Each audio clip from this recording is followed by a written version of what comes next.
공원에서 작고 귀여운 강아지가 있는데 너무 예뻐서 막 만지려고 했는데 이빨을 드러내면서 으르르르 하면서 물 준비하는 강아지 본 적 있으시죠? 그때부터 그 강아지를 막 함부로 만질 사람이 있을 것 같아요. 자, 오랜만에 고민 상담 댓글입니다. 비첼라님의 댓글인데요. 대리님, 저는 올해 29살이고 이제 처음으로 취업을 해서 회사에 다니고 있어요. 조금은 늦은 나이에 취업을 해서 그런지 손님들이 나보다 나이들이 어린데요. 제가 나이가 많다고 해서 어린 손님들에게 절대로 함부로 대하거나 만만하게 대하지 않으려고 노력하고 있어요. 회사에서만큼은 손님 대우를 해주려고 노력하면서 지내는데 문제는 사람들이 저에게 너무 막대합니다. 부당한 업무도 시키고 돌아가면서 쉬는 날을 정할 때도 자기들은 금요일 토요일에 먼저 다 체크해버리고 내가 할 일도 아닌데 막 넘기고 대리님의 영상을 이제야 보기 시작해서 하나씩 익히고 있긴 한데요. 이렇게 이미 저를 만만하게 보고 있는 그 사람들이 내가 지금부터 바뀐다고 한들 과연 이게 먹힐까? 라는 의구심도 들어요. 자, 이제부터라도 나의 행동이 변한다면 그들이 저를 대하는 행동도 바뀔 수 있을까요? 자, 그런데 이런 비슷한 내용들의 고민 댓글이 정말 많았었어요. 자, 학교든 직장이든 이미 이렇게 주변 사람들이 나를 만만하게 보고 함부로 대하고 있는데 지금부터 바뀐다고 한들 이게 먹힐까요? 자, 결론부터 말하면 지금부터 바뀌어도 충분하게 무조건 먹힌다. 자, 이 말은 곧 무엇이냐? 자신이 안 바뀐다면 계속 그 상태가 유지되거나 더 악화되는 의미겠죠. 자, 오늘의 이야기는 제가 얼마 전에 런칭한 클래스유 인간관계 강의에서 아주 자세하게 이야기했는데 그 중에서 핵심적인 이야기를 해드릴게요. 자, 이렇게 본인에게 사람들이 만만하게 보고 함부로 대하는 그런 상황을 바꾸려면은 그동안 내가 참고 있었지만 이제부터는 참지 않겠다. 그런 느낌을 주면 됩니다. 제가 중학교 2학년 때 부천 송내역에 있는 피자 가게에서 알바한 적이 있었는데 그 알바생 중에 저만 중학생이었고 나머진 전부 고등학생 형들 아니면 대학교 형들이었단 말이에요. 그리고 제 성격이 또 형들한테는 되게 잘하는 성격이었어요. 뭘 시키면 군소리 없이 그냥 웬만하면 다 하려고 하는. 문제는 이게 시간이 지나니까 너무 저한테 함부로들 대하는 거죠. 더군다나 얼굴도 귀여운 상이니까 더 그런 게 있었는데 계속 참고 지냈었어요. 그냥 그래 내가 막내니까 참고 지내야지 하고 있었는데 그렇게 한 달 지나고 두 달 지나니까 더 이상 이제 참을 수가 없는 거죠. 그때부터는 가게 나와서 아예 웃지도 않고 말도 안 섞고 그냥 일만 하기 시작했었어요. 그러니까 나한테 한 번만도 못 되게 굴고 함부로 대하면은 아예 그냥 개겨버리고 그냥 일을 그만둬 버려야겠다. 근데 어떤 형이 또 자기가 할 일을 저에게 떠넘기는 거예요. 저는 설거지 담당이었는데 야야 저기 테이블 좀 치우고 와. 그러니까 저는 그냥 못 들은 척했어요. 야야 임마 저기 테이블 치우라고. 제가 싸늘하게 쳐다보면서 아니 테이블 치우는 건 형 담당인데 이걸 제가 왜 치워야 되는데요. 자, 그러니까 주변의 공기가 싸해지면서 모든 시선이 저에게 집중되었죠. 가 싸가지 없게 하라면 하는 거지. 자, 모든 알바생 형들이 다 보고 있길래 여기서 한번 세게 나갈 필요가 있겠다 싶어서 제가 그때 싱크대에서 포크랑 나이프를 플라스틱 통 안에 넣고 이렇게 닦고 있는 중이었거든요. 이렇게 손에 포크랑 나이프를 집은 다음에 위에서 플라스틱 통을 확 던져버리면 엄청나게 큰 소리가 나요. 이렇게 쫙 소리가 나면서 동시에 아씨 그동안 내가 참으니까 진짜 하면서 같이 때려봤어요. 자, 그러니까 그 형도 놀래고 알바생 형들도 놀래고 정말 그 다음부터는 저를 아무도 건드리지 않았어요. 그때부터는 다들 제 눈치를 보는 게 느껴졌고 지금 와서 생각해보면은 저의 행동이 썩 좋은 일은 아니었어요. 그러니까 예전에 오년 박사님이 방송에서 했던 이야기가 있는데 공격적인 것과 공격성을 보여주는 건 아예 다른 거라고 했거든요. 이 공격성 중에서도 이 정상적인 공격성은 발달해야 할 필요가 있다고 했는데 바깥 세상으로부터 나를 지키고 부당한 거에 대해서 항의를 할 수 있게 하는 게 바로 정상적인 공격성이라고 합니다. 이 정상적인 공격성이 발달을 해야 지나치게 위축되지도 않고 지나치게 공격적일 필요가 없이 자기의 방어를 할 수가 있게 돼요. 이거는 어릴 때부터 교육을 받아야 성인 되고 나서도 자연스럽게 나오는 건데 저희 어머니께서는 어릴 때부터 항상 저에게 직접 보여줬어요. 한 번은 제가 초등학교 때 어머니랑 같이 택시 타고 어디를 가고 있었는데 택시 아저씨가 계속 어머니에게 반말을 하고 계속 짜증을 내길래 어머니가 아저씨 지금 왜 반말하시는 거예요? 왜 손님한테 이렇게 무례하게 하세요? 하면서 싸웠던 기억이 나요. 택시에서 내리고 나서도 저에게 이렇게 말씀하셨어요. 현규야 너가 나중에 어디를 가든 누굴 만나든 이렇게 너에게 함부로 대하고 무례하게 행동하면은 절대로 가만히 있으면 안 돼. 아까 엄마가 한 거 봤지? 언제나 꼭 그렇게 네가 이야기를 해야 돼. 제가 그 당시에 포크와 나이프를 이렇게 들고 나서 쾅 떨어뜨리는 행동은 공격적인 행동이었잖아요. 자, 그때는 제가 나이도 너무 어렸고 그 상황에서 굳이 그런 공격적인 행동을 하지 않고 저의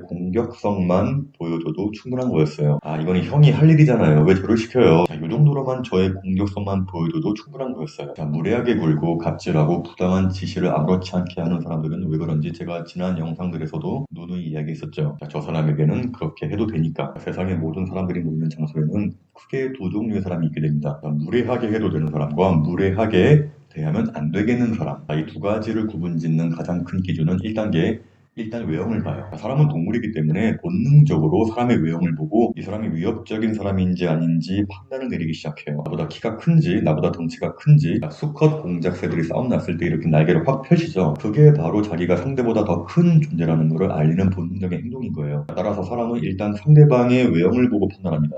이거 어쩔 수가 없어요, 본능이라서. 그래서 어쩔 수 없이 피지컬 작고 약해 보이는 외형은 누구한테 시비가 잘 걸리고 무례함을 겪게 될 가능성이 커지게 됩니다. 하지만 여기에서 또 2단계의 레이더가 발동됩니다. 몸이 좀 왜소하고 약해 보여서 무례하게 대하고 시비 걸었더니 근데 이 사람이 말투나 목소리가 똑부러지고 표정도 당당하고 무엇보다 공격성이 있어 보여. 최소한의 자기 방어를 할 줄 아는 사람. 이런 정상적인 공격성이 발달한 사람들은 평소에 사교적이고 둥글둥글하지만 뭔가 아니다 싶은 게 있으면은 바로 반발해버려요. 이런 분들이 정말 무서운 겁니다. 초면에 반말하는 사람에게 지금 왜 반말하시는 거예요? 라고 반문할 줄 알고, 이렇게 사람 많은 공개적인 장소에서 비아냥거리는 사람에게 저 지금 되게 불쾌하네요? 라고 반응할 줄 아는 사람. 자, 이런 사람에게는 아무리 외형이 약해 보이고 작은 사람이라도 절대로 함부로 대하지 않게 됩니다. 자, 이 말은 뒤집어서 생각하면 어떤 이야기겠어요? 자, 그렇죠. 아무리 외형이 강해 보이고 큰 사람이라도 목소리가 작고 표정이 자신감이 없고 정상적인 공격성이 있지 않다면 그 사람은 10중 8구 더 무시당하게 됩니다. 자, 여러분들 주변에 덩치도 크고 위협적인 외형인데 다소 좀 무시당하고 괴롭힘당하는 사람들 한번 보세요. 100명 중에 99명은 정상적인 공격성을 가지고 있지 않다는 걸 볼 수 있을 거예요. 자, 그런데 이런 건 어렸을 때부터 부모로부터 훈련받아야 자연스럽게 나오는 거거든요. 전 그래서 지금도 우리 아들이 10살인데 언제나 이런 이야기를 해줘요. 너가 생각하기에 이게 아닌 것 같고 부당한 것 같으면은 아빠라고 해도 분명하게 따져라. 자, 소리를 지르라는 게 아니라 담담하게 너의 감정과 생각을 눈 마주치고 이야기를 하라고 해요. 여러분들이 어렸을 때부터 이런 공격성을 보여주는 훈련이 되어 있지 않다 하더라도 상관없어요. 지금부터라도 항의하는 연습을 하시면 됩니다. 분명히 말하지만 싸우자는 게 아니에요. 담담하게 여러분을 지키는 행동입니다. 이런 게 잘 안 되시는 분들은 이런 상황 자체가 굉장히 어색하고 불편해서 그런 거거든요. 왜 불편하고 어색하냐면요, 안 해봐서 그런 거예요. 사람이 습관과 버릇이 굉장히 무서운 거라서 평소에 안 해보는 행동을 한다는 거는 굉장히 어색하고 어렵거든요. 자, 이런 분들의 특징은 누가 부당하게 대하면은 꼭 이렇게 자기 위로를 합니다. 아, 저 사람이 나쁜 뜻은 없었겠지. 나에게도 문제가 있으니까 그런 거겠지. 제일 최악은 이거예요.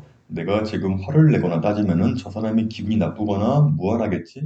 이거는 착한 게 아니라 바보인 겁니다.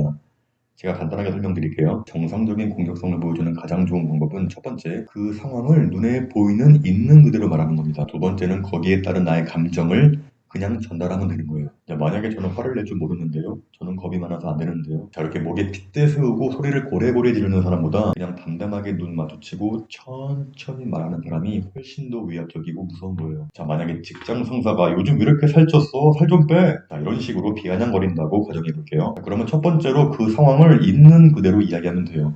지금 저한테 살쪘다고 하신 거예요? 자, 두 번째, 거기에 따른 나의 감정을 담백하게 전달하면 됩니다. 뭐 길게 구구절절할 필요가 없어요. 저 되게 기분 나쁜데요? 자, 굉장히 쉽죠? 이렇게만 해줘도 여러분은 충분하게 공격성을 보여준 거라서 그때부터 상대방에게 있어서 여러분은 함부로 대하기 어려운 사람이 됩니다. 자, 되게 단순한 거예요. 화를 내야 할 상황에서는 화를 내고 할 말을 해야 할 때는 할 말을 하는 거. 자, 할 말이 있을 때 할 말을 해야 나를 지킬 수가 있어요. 나 공원에서 작고 귀여운 강아지가 있는데 너무 예뻐서 막 만지려고 했는데 이빨을 드러내면서 하면서 물 준비하는 강아지 본 적 있으시죠? 그때부터 그 강아지를 막 함부로 만질 사람이 있을 것 같아요. 이런 작고 귀여운 강아지조차 이빨을 드러내면서 거리면 무서움을 느끼는데 사람은 말할 것도 없어요. 다시 처음으로 이야기 돌려서요. 비첼라님께서 지금 사람들이 나를 만만하게 보고 있는데 자, 이제 와서 나의 태도를 바꾼다 한들 나를 대하는 그 사람들의 행동이 바뀔까요? 라고 하셨는데 결론부터 이야기하면 무조건 가능하고요. 자, 아까도 이야기했지만 그동안 내가 참고 있었지만 이제부터는 참지 않겠다. 그런 사람으로서의 느낌을 주면 됩니다. 자, 이것만 잘 활용해도 훨씬 더 두려운 사람의 이미지로 만들 수가 있어요. 그동안 내가 모두와 잘 지내고 싶고 나이가 어려도 선임이라서 참고 지냈지만 이제 나의 한계를 지났다. 그런 모습을 보여주면은 그동안 이 사람이 정말 참고 있었구나 라는 게 느껴지면서 더 극적인 효과를 보여줄 수 있어요.